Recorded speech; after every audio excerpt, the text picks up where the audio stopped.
So hello guys, welcome back. Today in this video we'll be studying about the brainstem.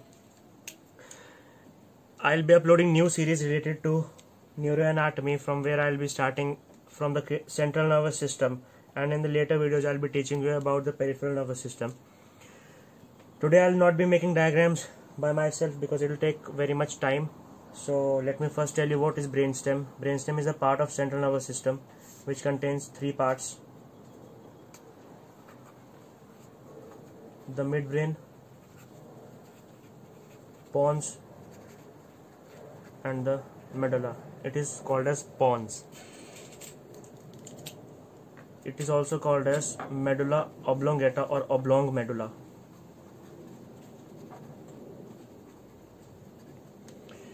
Now, as in my previous videos about the structure of the spinal cord, I have already told you that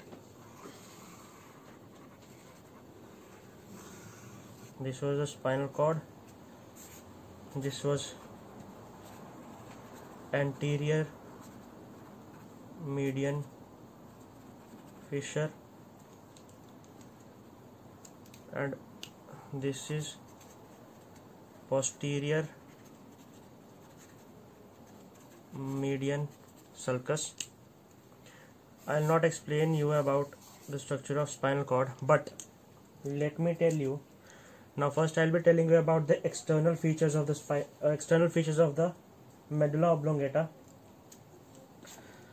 Okay.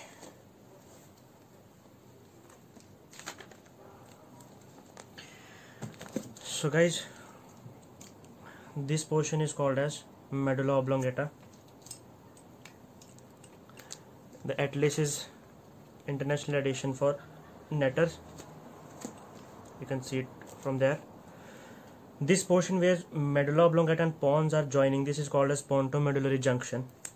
Now coming on to the anterior part, or you can say anterior aspect of the medulla oblongata. Now let me tell you that most of the students are confused that from which surface or from which plane we can see this part. Now let's suppose that this is my face, these are my eyes, here are the eyes, here is nose, and this is mouth. So if you cut my face, or you can say cut a section from here, you will see what you will see this part here. On the anterior portion there are two pyramids, bulbous shaped structures, which are the elongations of mainly which tract? These are the elongations of the corticospinal tract.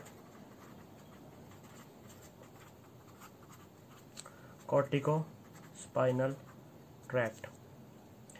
This is a descending tract coming from cortex to the spinal cord. One thing you all might have noticed or heard, that the right side of body is controlled by the left side of brain, and the left side of body is controlled by the right side of the brain. Let me tell you why this happens. You know, this is the medulla oblongata. Now there is the decussation of fibers. Decussation means the crossing of the fibers. The fibers, now you can say this is the brain. Okay, fibers coming from cortex, they'll go, and suppose these are your this is your body. I'll make it a body like this. Okay, from here it will come, these will go here. From here this will come, this will go here. This is called as the decussation of fibers. This is the reason. Now suppose that this is the right hemisphere, this is the left hemisphere. Fibers will come from here, will go to the opposite part of the body, and fibers from this side will come here and go to this part of the body. Here is the primary decussation of fibers, takes place in the pyramids. Now yes, there are two types of corticospinal tracts. One is the lateral corticospinal tract. Corticospinal tract, which consists of about 75% of decussated fibers, and this lateral corticospinal tract will end up somewhere here in the lateral part of the spinal cord. And another one is the ventral corticospinal tract. Ventral corticospinal tract. This will enter this will exit somewhere here. So saying that 75% of pyramidal area is made by the lateral corticospinal tract, and 25 or we can say 20% is made by ventral corticospinal tract. 5% of fibers will decussate down ipsilaterally. Let me tell you what is ipsilateral and contralateral. Ipsilateral means if fibers from left side of brain or left side of hemisphere will come directly on the left side of body, that is ipsilateral. And contralateral is if fibers from the left side of brain will decussate at the brain stem or medulla oblongata of the brain stem and move towards the opposite side. That is called the pyramidal decussation or decussation of fibers. So this was about pyramid. Okay. Where is my pencil? Now telling you about the next structure related to the pyramid.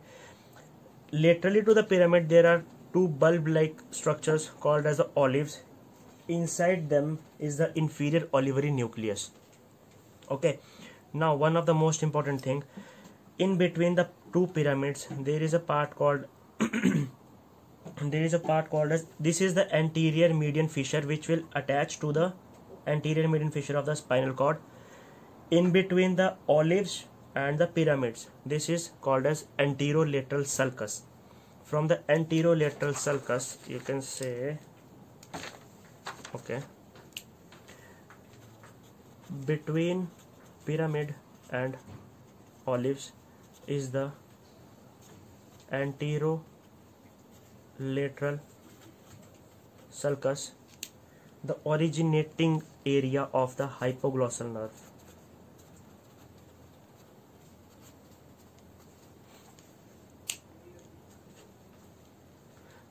Now let me tell you, lateral to the olives lies the posterolateral sulcus. This is somewhere the posterolateral sulcus. From the posterolateral sulcus, which nerves will emerge out? Those nerves are 11, 10 and 9. Means the 12th was hypoglossal, the 11 will be accessory, the 10th will be vagus and 9th will be glossopharyngeal. So guys, this was the information about the anterior structure, or you can say anterior portion of the medulla oblongata. Now coming on to the posterior surface. This is the posterior surface, mainly the posterior surface. Can you zoom it? This is the posterior surface. Now this is the posterior surface. You can see posterior surface of the medulla oblongata consists of two parts. You can say from this part, you can say this from here to here. This is the closed part of medulla oblongata, and this is the open part of medulla oblongata. The open part of medulla oblongata later on will result in the formation of the rhomboid fossa, which consists of the hypoglossal triangles, the vagal triangles that I'll be explaining you in the further videos. So yes, let me tell you one more thing, that on the closed part or the posterior part there are three types of fasciculi, or the collection of the axons. These are the moving from medial to laterally. The first one is the gracile fasciculus, the second one is cuneate, and one is the lateral funiculus, or you can say tuberculum cinereum. From where this gracile fasciculus, cuneate fasciculus arises, here you can say there is a bulb shaped swelling. Beneath this swelling there are the gracile tubercle, cuneate tubercle, and actually you can say yes, this is gracile tubercle, this is cuneate tubercle. In this diagram the tuberculum cinereum is not clearly visible, so I think you all might have understood all these things.